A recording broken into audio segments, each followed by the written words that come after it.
Šiandieną Nemuno žurnalas svečiuojasi pas klaipėdietį menininką Anatolijų Klemencovą. Esame autoriaus dirbtuvėse, į kurias jau 25 metai užeinu nevertinti paveikslą, nežiūrėti į meno kūrinius, bet pasikalbėti apie meną, pasikalbėti apie patį kūrybos procesą.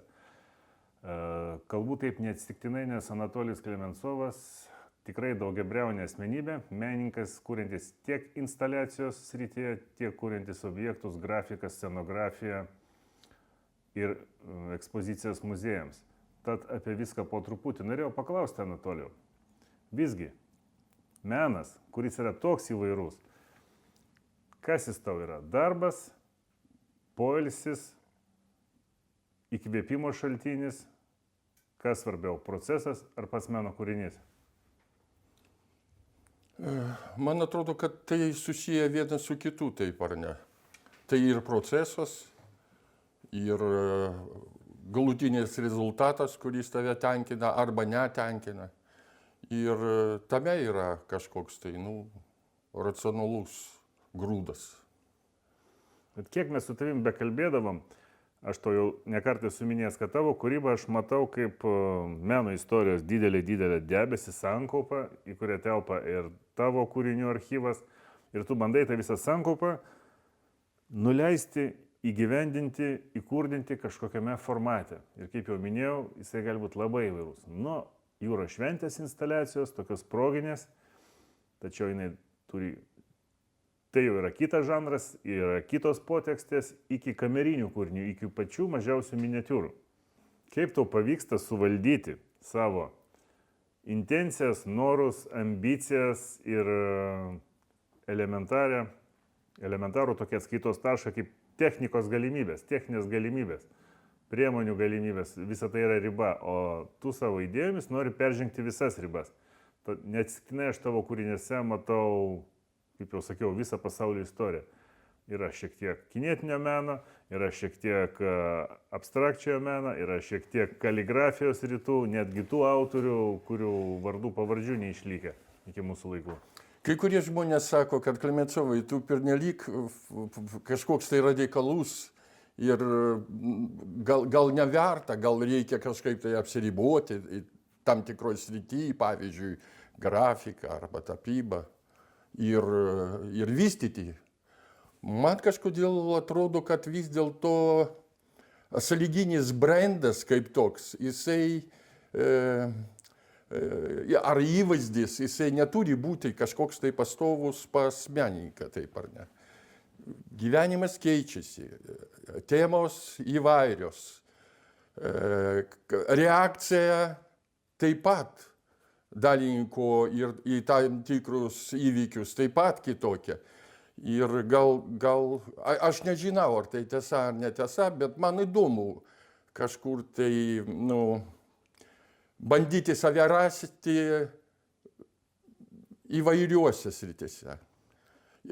Kaip pavyksta, vėl nežino, kaip pavyksta. Kažkur tai pavyksta, kažkur tai aš nejaučiu kažkokią tai tokią vidinį pasiteikinimą. Bet tai yra savotiškas procesas, kuriame man malonu dirbti, taip ar ne. Kur aš pasiekiu ne dėl ko, dėl savęs kažkokių tai rezultatų. Ir tai manęs tenkina. Aš sąmoningai paliečiau jūros šventės formatą. Prisimenu auksinę vinį 2000-aisiais įkaltą į Biržos tiltą. Ir tą vinį aš lyginau su šiuolaikinio meno formatu, su idėjomis, kurias tu siūlė miestui įgyvendinti ne tik tai jūros šventės metu, bet ir viešose erdvėse. Ir mes dabar galime peršokti tos 25 metus ir pakalbėti apie tavo eskizų modelių seriją, kurias pristatėjai praėjusiais metais. Tos idėjos panašu, kad gali būti lengvai realizuotos. Kodėl tau svarbus kinetiniai objektai? Aš visą laiką galvoju, Henry Mooras, žymus skulptorius anglų, jisai kada kurdavo savo skulptūros, jie buvo išspręsti su savotiška plastika, taip ar ne. Jisai sakydavo, kad aš tiesiog svajoju, kad, pavyzdžiui, mano skulptūra neturėtų nei pradžios, nei pabaigos. Ir tai labai faina, ir taip išėjo. Kažkaip tai jam pavyko tai padaryti.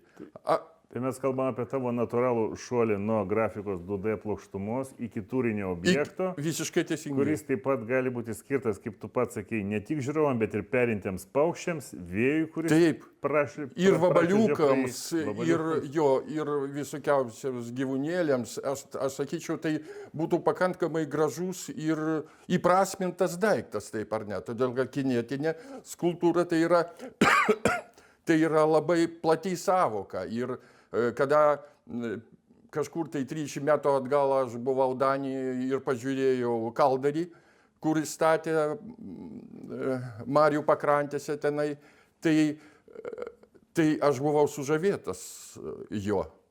Nuo vėjo pūtimo, apsusikimai pagal savo ašį, kažkoks tai vertikalus ritmas, horizontalus ritmas, plėmų išdėstymas, tai tiesiog kažkokia tai atskiras, labai gražus, modernus, estetiškas pasaulis jisai sprendė. Ir užtat jisai į meno istoriją kaip labai žymus skulptorius. Bet pats tu sviruoji tarp minimalizmo, nekartą minėjai baltą lapą. Taip. Ir jo estetiką, paskui prasideda turbūt kaligrafija, bandymai, atsiranda eskizai, jie perauga į turinį modelį. Klausimas, kodėl tu akcentuoji vis tiek minimalizmą, nors pas tave pabaiga yra sprogimas? Matai, aš kažkaip tai galvoju, kad, aš dažnai kalbu, bet suformavimas Klemensovo dar neįvykęs, taip ar ne. Aš noriu paragauti aplamai visą kontekstą pasaulinio meno ir rasti savo tinkamų kažkokių tai tokių impulsų, taip ar ne. Ir va taip ir išeina, kad pavyzdžiui, aš su mielu noru galiu žiūrėti paveikslus Rotko ir tuo pačiu tiesiog kaifuoju nuo Braigelio kaip tokio. Atrodo, niekaip nesueina vienas su kitu. Vienas atstovas amerikiečių impresionistų, o antras viduramžių atstovas. Bet ir ten galima rasti labai daug įdomių kažkokių tai tokių užslaptintų, neatvirų, o pakankamai užkoduotų reiškinių. Ir manęs tai žavi. Bet Breigelis, tarkim, paminėjai tą pavyzdį, tai pratęsiu, jis man regisi liūdnas ir toksai liūdnai ironiškas. O pas tave ironija ir groteskas yra, jisai būna ir linksmas, ir liūdnas, ir tragikomiškas. Visoks. Ir tuo pačiu yra ir rimtų kūrinių. Tai kuris tavo žanras yra rimtas, o kuris sąlyginai nerimtas? Mes keičiamės. Kiekvienas iš mūsų tam tikrais etapais, kaip ir pas tave, būna pernelyg rimtas, galų gale tu sprendi savo kažkokios tai problemos su elementų humoro, taip ar ne, ir tai žavi, tai yra fantastika, tai yra labai gerai. Tai būdinga žmogui galų gale. Nereikia save įstatyti į tam tikros, aš retkarčiais kaifuoju tiesiog mane žavi šitie žmonės, kurie apžiūrimi darbus, jie neturi savo poziciją, kūno poziciją. Vat šitaip. Rimtai žiūrintis į savo darbus, atrodo, kad jisai svarsto kažkokias tai globalios, fantastinius problemos, žinai. Tai yra toks dirbtinis, toks momentukas, savotiškas aktorinis žaidimas. O žiūrovai, ar jie turi savo pozas, kai žiūri į darbus? Ar esi stebėjęs? Kada aš dariau savo personalinę parodą, tai aš pamačiau keletą žmonių, kurie tikrai pajuto, ką aš norėjau pasakyti, kas tai, ir ne keletą, ką čia, ne keletą jau. Daug gavau tokių, kaip sakoma, daug žmonių, kurie tikrai teigiamai žiūrėjo į mano darbus. Ir žiūrovas, man atrodo, žymiai toks gali būti gilesnis negu, pavyzdžiui, kažkoks tai profesionalas, kuris, žinai, turi savo pozą, turi savo požiūrį, turi. Žiūrovas tai yra pakankamai įdomus personažas, kuris analizuoja tam tikrą darbą. Jisai gali būti labai atviras ir jisai gali būti įtakotas net, aš sakyčiau. dailininko. Va taip. Ar tu numatai spastus žiūrovams parodoje, tokius loginius mąstymo koncepcijų, ar tiesiog tokį emocinį labirintą galėjom pateikti? Ruoždamasis savo naujausiamis ekspozicijoms vis tiek turbūt mastai apie tai, kas įvyks, kaip jisai eis ir galbūt netikėsi tam tikros reakcijos išėjęs. Aš klausiu neatsitiktinai, bet kadangi tu esi dizaineris. Taip. Tai išmanai komponavimo, šrifto, semantinės taisyklės, spalvos reikšmę, heraldiką, tai tą parodą galima konstruoti ir tokiais principais, grinai loginiais, numatyti, kas bus. Aš sakyčiau, kad aš, kaip sakoma, visą laiką kalbu apie tai, kaip tai savotiška sintezė tarp logikos ir pasąmoninės kažkokios tai reikšmės.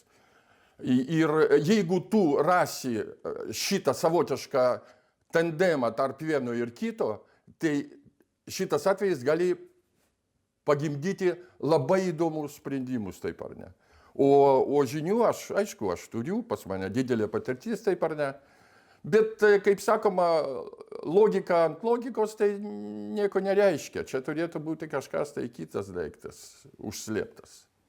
Tavo kūryboje aš jaučiu didelę laisvę tarp formos pasirinkimo, interpretacijos ar patirtis, kurią perduodi savo kūriniuose, ateina, kai išlaisvėjai nuo daugiametės kūrybos, kai jau jinai tau tampa nebesvarbi, kai tu gali nesiremti, sakykime, į darbo stalą kaip į idėjos pakilimo taką.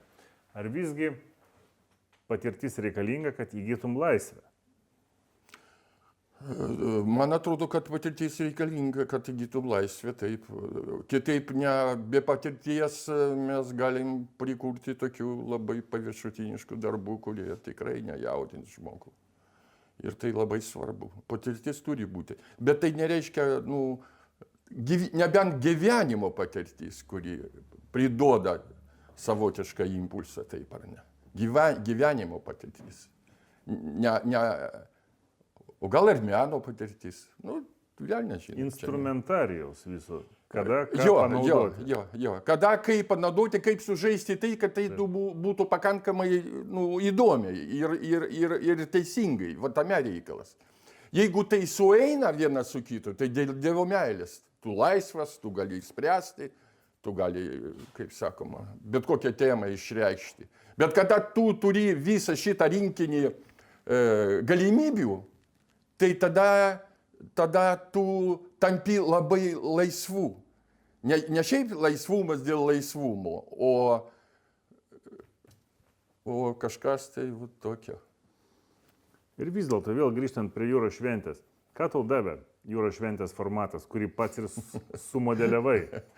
Aš visą laiką galvoju apie šitą jūros šventę. Labai faina, aš labai dėkingas, kad tikrai mano gyvenime atsirado jūros šventė.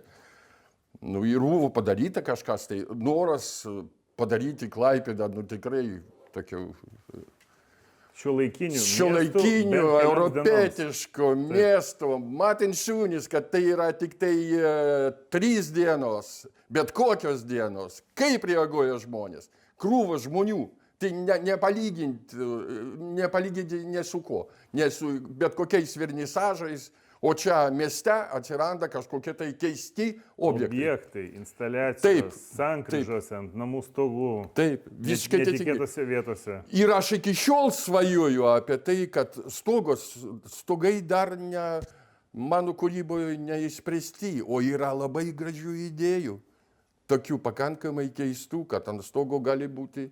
Kas, pavyzdžiui? Gal galim pakalbėti apie būsimus projektus arba nerealizuotas idėjas, arba apie dienoraštį, kuriame surašyta tavo mintis.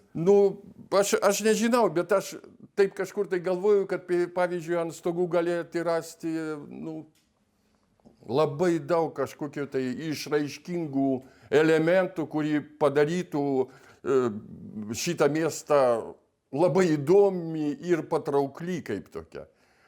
Turinti savotiškas paraką. Kol kas Klaipėdoje aš matau nudažytus autobusus. Klaipėda yra patogus miestas daryti kultūrinį eksperimentą. Jis nėra labai didelis, nėra susiformavęs, ir jį galima performatuoti labai įvairiai. Taip. Ir išnaudoti tą industrinę tendenciją Klaipėdos vystymosi, kuri buvo ir bus, nes tai miestas uostas, miestas trasa, miestas kryžkelė. Kodėlgi ne? Supranti, kame reikalas.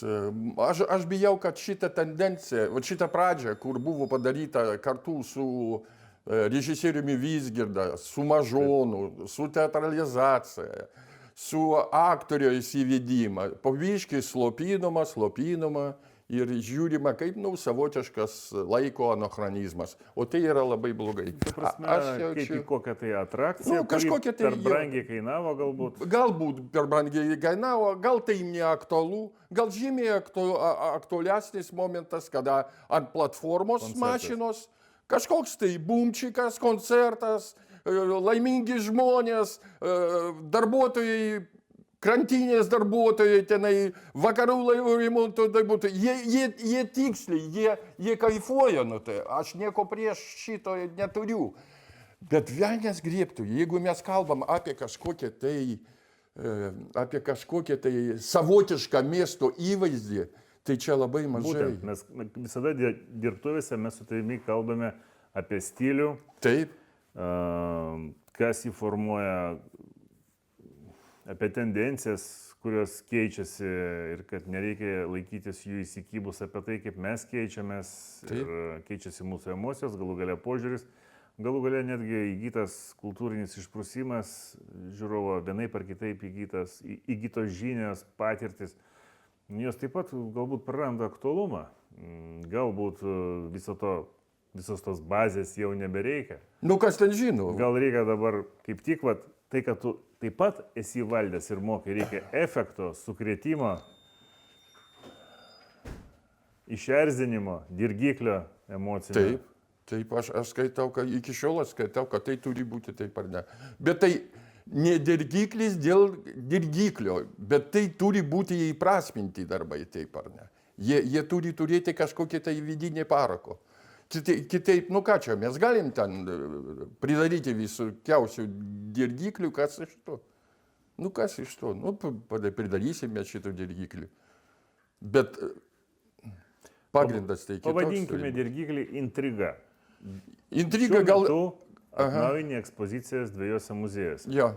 Galėtume pakalbėti apie tos projektus, nes intriga, jos tose ekspozicijose egzistuoja. Ir tas dirgiklis yra saugiai komponuotas į formą, kuri betgi nėra nuobodi ir standartinė. Pakalbėkime apie naujausius tavo projektus. Vienas iš naujausių projektų tai yra parodos sukūrimas, skirtas tremtinių, šitą skaudį temą, kur aš pabandžiau išspręsti. Pati koncepcija pakankamai įdomi, todėl kad buvo panaudotas paprastas šiuolaikinis konteineris, jisai išdažytas juoda spalva. Bet tai labai mažai, tai nesudaro kažkokią tai tokią idėjos prasmės, nesudaro kažkokią tai svorį. Tai aš pabandysiu, aš dar mes iki galo su savo vaikais nepadarėm. Čia reikėtų pasakyti, kad Anatolijus dirba su puikia komanda, du jo sūnus, jam ne tik asistuoja, bet ir pratęsia jo kūrybinės vizijas. Taip, ir aš labai dėkingas, kad dar mes kartu kažkaip tai sukamės, darom. Tai čia svajojam. Vėl pertrauksiu, ar skirtingų kartų motyvacijos kūrybai, vėl tos patirtis, ar net technologijų valdymas nesusikerta, ar nesusipešat kurdami ekspoziciją?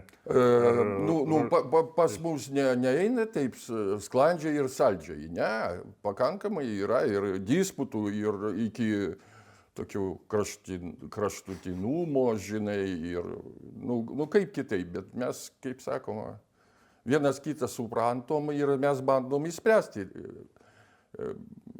kažkokią tai užduotį, taip ar ne. Tėtis nėra diktatorius? Kažkur tai yra, aš kažkaip tai kinuosi pastoviai, kad aš esu pernelyg despotas. Nu, bet mano šitas Bet tai despotizmas. reikalinga kūryba. Tai Taip, gimė bet, iš bet, kūrybos. bet aš visą laiką galvoju, kad, despotas. Bet dėl ko aš šitas despotas? Arba, pavyzdžiui, pernelyg grubus ir ekspresyvus žmogus. Gal dėl nesijauti atsakomybę, pristatydamas kūrinį publikai, nesvarbu, kas tai būtų miniatiūra ar didelė instaliacija. Visiškai teisingai. Ir ypatingai tu turi tokią kažkokią tai vidinę atsakomybę, kada sprendžiami labai įdomios temos. Pavyzdžiui, tremtinių tema. Ar tai jinai gali būti kažkokia tai, tokia, logiškai išmąstyta ir padaryta ekspozicija. Negali. Logikos nereikia čia. Čia daugiau reikia jausmų. Kažkokio tai tokio vidinio impulso, kad tikrai išspręsti.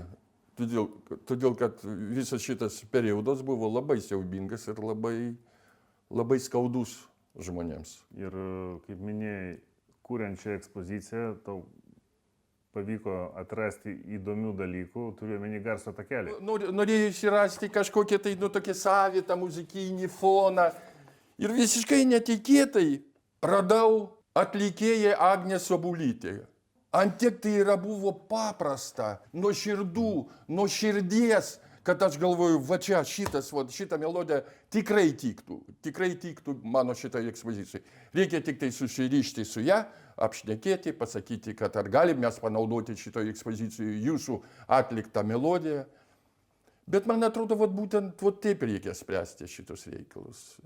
Kažkaip tai neformaliai. Na gerai, pašnekėkime apie labai formalų atvejį - Klaipėdos muziejus, Mažosios Lietuvos, Pilies bokštas ir ekspozicija jame. Tai vėlgi kito plano užduotis, nors kalbame apie muziejinę ekspoziciją. Kai kuri erdvėje yra viena, bet kai sprendi dar ir rimtą architektūrinę užduotį, kuomet yra aukštai, labai siaura erdvė, skirta turbūt tik tai riteriams, ar ne? O reikia padaryti vizualinę ekspoziciją ir sugebėti mažoje erdvėje gauti perspektyvą, kad žiūrovas suprastų visą tą istoriją. Čia, man regis, jeigu neklystų, tu kūrei istorijos laiptus. Taip. Jeigu galima tai pavadinti, metaforiškai. Ką liečiant, pavyzdžiui, šito mūsų bokšto. Man atrodo, kad dar iki galo nesuformuota idėja šito bokšto kaip tokio. Todėl, kad labai daug buvo pastangų, buvo sukurti variantai, eskizos. Ir išeina tai, kad žmonės, kažkaip tai nelabai jie suvokia, ar gal suvokia, bet gal galvoja apie tai, kad yra kitas variantas. Mes sudalyvavom konkurse su savo brigada ir pateikėm pakankamai įdomų sprendimą, labai įspūdingą, labai tokia, savitą, su Klaipėdos istorija surišta, todėl kad koncepcija būtent buvo surišta su Klaipėdos istorija. Įspręsti Klaipėdos istorijos bokštą. Galų gale praėjo tam tikras laikas ir mums buvo pasakyta, gal neverta daryti šitą Klaipėdos istorijos bokštą, o gal čia ateis, o padaryti tokią žymiai dinamiškesnę, įdomesnę struktūrą, kad, pavyzdžiui, kad užliptų kažkokie tai akrobatai viduje bokšte, kad ateitų muzikantai, kurie, pavyzdžiui, sugrotų. Vienas žino, gal tai yra teisinga koncepcija, gal nieko, kaip sakoma, aš nieko prieš, jeigu tai bus apžaista 12 mėnesių, tai didelio meilės. Bet jeigu tenai atsiras, pavyzdžiui, vieną kartą per mėnesį, tai tikrai šitas bokštas bus toks tuštokas pagal savo esmę. Kodėl mes palėtėm šitą temą? Aš galvoju, kad atvykusiam užsieniečiui beigi Lietuvos gyventojai iš kitų miestų visada įdomu, kas toje Klaipėdoje yra tokio dar, ne tik momentiniai renginiai, bet nu, kur galima ateiti, pabūt, pasižiūrėti, kažkokią tai specifinę erdvę su specifiniu kvapu, specifinė tema. O kadangi muziejus yra daugiau mažiau standartizuota institucija, tai kitokia, keista, intriguojanti, žaisminga ekspozicija, manau, yra labai gerai, nes padeda pristatyti mums jau pabodusius artefaktus, ar ne? Šūkės, galbūt kažkokius tai daiktus žmonių, fotografijas, ką mes ir taip žinome iš istorijos, žinome iš knygų, iš albumų ir spaudos, leidinių ir kitų dalykų, fotonuotraukų, galų galia kolekcijų. Taip, aplamai tai akcentavimas turi būti pagrįstas būtent žmonių gyvenančių Klaipėdoje. Tai aš čiut patasysiu. Va, elementai kryžių. Šitie kryžiai taip savotiškai nukreipti, nuversti ir tai sudaro tokią ritminę, labai jautrią kompoziciją, kuri tikrai, pavyzdžiui, man tiktų daryti kažkokius tai tokius reikšmingus darbus. Vienas darbas, kuris buvo per jūros šventę, aš ištraukiau jį, dar padirbėjau su juo ir įstačiau savo personaliniai parodoj. Čia yra arena, darbas vadinasi arena ir aš panaudojau, būrį tarakonų, kurie tikrai tiki savo tiesą, kurie žino, ką daryti, kaip daryti ir dėl viso šito noro teisingumo centras užimtas fragmentais tų pačių tarakonų, kurie prieparoti jau, ne tokie monumentalūs, ne tokie tikinti savo tiesą. Žmonės, pats įdomiausias elementas, ant kurio galima žaisti, tai yra žmonės. Tai ir priėjome, pagaliau. Mes priėjome, kad geriausia medžiaga kūryba yra žmonės. Taip, visiškai teisingai. Geriausia, tikrai. Vot praeis dar 1000 metų, ir vis tiek žmonės bus vienas pagrindinis svekas, su kuriuo galima kažkaip tai. O kaip jie dalyvauja tavo kūryboje, tavo kūriniuose? Kaip sudalyvavo mano kūriniuose, pavyzdžiui, senjorai, moterys, kurie buvo pakviesti padaryti, šitą instaliaciją su paukščiukais per personalinę parodą. Atėjo žmonės 10 pagyvenusių, tokių brandžių moteriškių, labai gerai nusiteikusių. Ir paėmė ir padėjo man sukurti visą šitą instaliaciją. Be jos aš nepadaryčiau, be jų pastangų ir noro. Tik tai Klementsovas stovėjo kaip kažkoks tai sąlyginis dirigentas, kuris sakydavo, o čia daugiau prašom, šičia mažiau, o čia jie turi nukristi šitie paukščiukai. Ir viskas. Padeda. Toks formalus, bet jisai labai nuoširdus ir gražus poilgis žmonių. Ir tai tame yra malonumas. Turgaus istorijos.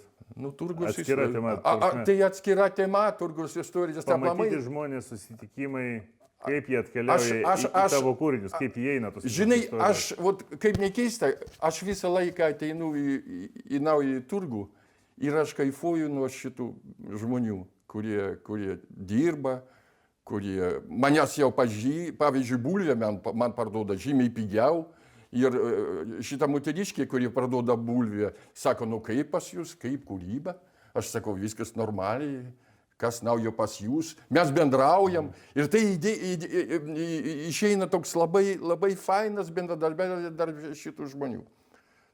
Nekalbant apie, kur aš kada įsirašiau, kad pavyzdžiui, šitos fantastinio grožio jaunos mergaitės, kurie parduoda ananasus, bananus, pomidorus, jie labai žavingi, gražus ir gundančios, bet kodėl ten taip viskas brangu.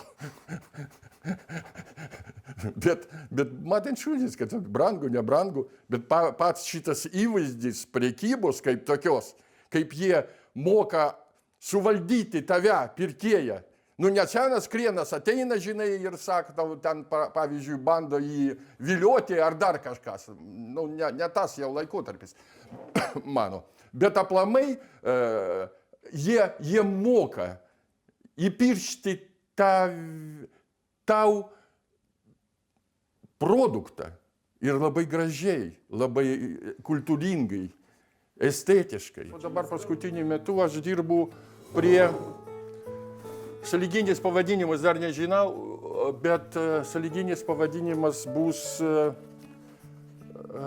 bus migracija vadinama. Migracija, kur aš darysiu savo darbus tapybinius, pakankamai santūrius, be ypatingos spalvininkystės ir bandysiu į šitą darbą taip apvynioti su virve, kad sudarytų kryžių. Ir tai savotiškas kryžius, kuris kiekvienas iš mūsų neša šiame gyvenime. Bet čia mes priėjom tokią ribą, kur galima pakalbėti apie menininko santykį su publika, apie produktą, tai yra jo meno kūrinį, ar vadinsime produktą, ar meno kūrinį. Kaip visą tai pristatyti. Ir kur yra ta riba tarp pataikavimo publikai, tarp kičo, nors kičas gali būti labai geras menas. Labai. Ir tuo pačiu atstumti meno vartotoją nuo to gilinimuose į meno estetiką. Giliau, konkrečiau. Kur yra riba? Aplamai, aš aplamai nesakyčiau, kad toks terminas kaip kičas, jisai pernelyg primityvus. Aš visą laiką galvoju, kad tarp kičio ir aukštojo meno yra tam tikras tarpelis, kur sueina ir globalinis kažkoks tai momentas, ir žemiškas. Ir aš tau pasakojau apie tai, kada buvau Kudirkos namiesty, tai pas mane yra vieta, kur aš tikrai tiesiog sužavėtas menininku, kuris kurdavo arklius 4-5 metrų aukščio iš betono. Ten tarybiniais metais kurdavo, tai šito betono trūkdavo, žinai, daug šito betono reikėjo. Bet man ten su šito betono. Jisai kurdavo mūsų Lietuvos didvyrius, Darius ir Girėnas, kunigaikščiai, kažkokie tai cirko atlikėjai. Vo toks jungtis, tokio, žinai, globalaus ir paprasto galingo, jisai padarė tokią įspūdingą, man asmeniškai, aš nežinau, gal kažkas tai pravažiuotų ir nesustotų. Bet man darosi tiek emocijų, tiek gražių emocijų, kad aš galvoju, Jėzau, šventas žmogus, todėl kad taip sukurti šitos arkas. Aš atsimenu, dar buvo tais laikais, jisai padarė, kada buvo tarybų dar šitie 80 kažkokie tai metai, o gal ir anksčiau. Ir menotyrininkai iš Varšuvos atvažiavo pažiūrėti šitą visą grožį. Ir jie žurnalė projektas, tai vadinamas, padarė didžiulį straipsnį apie šitą kūrėją. Mes jau per dažnai susitinkam, man atrodo, iškalbėjom visas temas, apkalbėjom, perkalbėjom, užkalbėjom netgi, kaip burtininkai. Aš nežinau, Ignai, žinai, ką norisi. Norisi, kad, žinai, aš visą laiką galvoju, velnias griebtų, aš pakankamai toks, choleriškas, emocionalus žmogus, kuris dar gali padaryti šitai Klaipėdai. Kodėl aš turiu, kaip sakoma, ačiū Dievui, kad yra šauliečiai, kurie pakviečia tave, kurie sudaro tam tikros sąlygos ir mes darom. Kodėl klaipėdiečiai niekas? Taip atrodo, kad šitie Klemencovai, tokia brigada, kuri praėjo visą šitą kelią, laikotarpį jo, dabar atrodo, kad niekam nereikalinga. Buvo labai šaunus laikotarpis. Tavo kūryba vystėsi paraleliai su Klaipėdos kultūriniu nu, tokių vystymusių, sakyčiau. Taip, Kartos taip. keitėsi. Todėl, kad buvo Laikmečiai keitėsi. Laikmečiai. Šimtmečiai keitėsi. Galbūt. Jeigu tai tada, tada kaip, tada tegul būna taip. Bet aplamai aš atsimenu tos laikus ir aš tiesiog džiaugiuosi, kad buvo tai, kad Klaipėda buvo jau pastatoma ant šitų vėžių, kur jai reikia dar didesnio postumio ir šitas miestas įgautų dar platesnį šitą suvokimą, žinai, kaip Europos miestas, kaip šiuolaikinis, modernus miestas. Miestas surištas su menu. Supranti, kame reikalas. Ir keista kažkaip tai pekšt, dėl sąlyginių laiko kažkokių tai peripetijų. Mes vėl grįžom čiut ne prie Leonido Ilyčiaus laikų, kur platforma tampa pats didžiausias meno reiškinys mūsų Klaipėdos visuomeniai. O realiai tokį urbanistinį planą galima būtų išnaudoti kaip Münsterį. Taip, visiškai teisingai. Retai, bet nuolat vykstantiems skulptorių sambūriam. Ir Klaipėda turi šito pagrindo, žinai, tradicija buvo. Tradicija, ja. Tų senų gerų simpozijų. Na, va tokie samprotavimai. Per daug mes sėdime tavo dirbtuvėse, kalbamės ir aš jas matau, regiu kaip portalą. Vienu metu mane traukia ir į praeitį, metai į ateitį, sėdžiu dabartyje ir tuo pačiu metu kristalizuojasi kažkokios naujas idėjos, matau seriją eskizų, seriją paruoštų planšetų. Kur veda tavo portalas? Pavyzdžiui, jeigu ateitų nepatyręs žiūrovas, kur jis jį galėtų nuvesti? O aplamai, kur veda portalas? Nu, jisai veda į širdingumą, į norą padaryti žmogų geresnį, jisai nori kažkur tai įtalpinti žmogų į tam tikros, tokios fluidinės būsenos. Taip, man atrodo. Aš jokių būdų nekalbu apie tai, kad šitas sąlyginis menas turi auklėti, disciplinuoti, aiškinti ir būti labai, labai aiškus ir suprantamas. Bet aplamai tai yra tokie kinetiniai objektai, sukantis, pranešantis apie mūsų gyvenimą, apie reakciją ir, man atrodo, tai savotiška sintezė tarp grafikos kaip tokios, kaip seriją aš dariau priaukinti, prie skulptūrinės formos. Tai labai toks įdomus mano atveju sprendimas, kuris gali išgimdyti prasmingus darbus taip pat. Tai kas svarbiausia yra meno kūrinyje? Ką atėmus jis netaptų meno kūriniu, o liktų tik tai šriftų, tik tai tekstų. Arba tik tai peizažiukų sąlyginių, jo? Taip. Jo, kas. Man atrodo, kad vis dėlto aš visą laiką kažkur tai gvildenu tokią mintį apie tai, kad gal aš būsiu įdomus žmonėms ir darydamas savo meną gal tikrai rasiu gerbėjų, kurie norės suprasti mano meną.